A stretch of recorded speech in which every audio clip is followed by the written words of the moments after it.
Mına uşul bugünkü günü 25 iyun 2024 yılı mına bugün Baymatul ıntımak çayına ayva jakşı uyuşulup şu bir atadan tarkagan balдар ушул жерге чогулуп ынтымак чайын ичип атабыз. Азыр ушул Байбатулдун тарыхы, өткөн кеткен санжыра жөнүндө, ынтымак жөнүндө азыр ушу биздин аксакалдарыбыз өзүнүн ой пикирлерин айтат.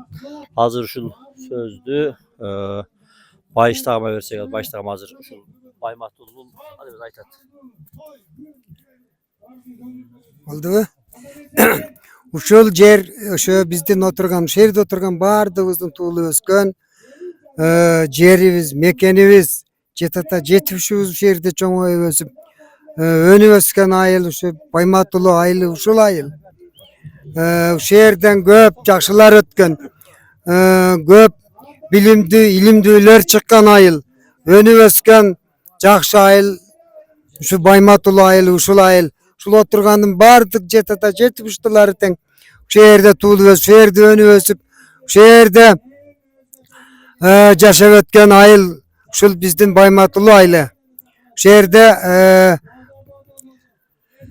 en jakşı hazır bugünkü günü şu ıntımak emesi menen çoğulup bardığız şu birge şul Baymatulu ayında oturabız. Şu yerde önü ösüp, tuğulu ösken yerimiz jetmişler öz şu yerden tuğulu ösken ayıl. Köp jakşılar, bilimdi, ilimdiler çıkan ayıl. Ayılımız şu ayıl. Bir yerde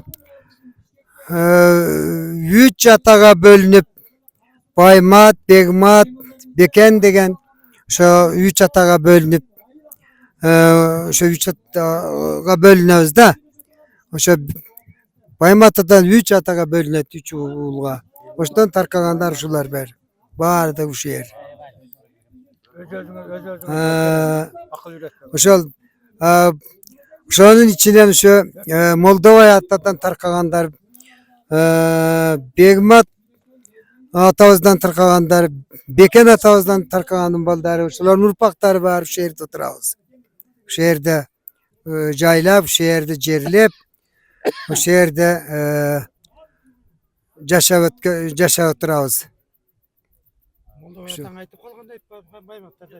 Sen özüңün aytaсын atаңа.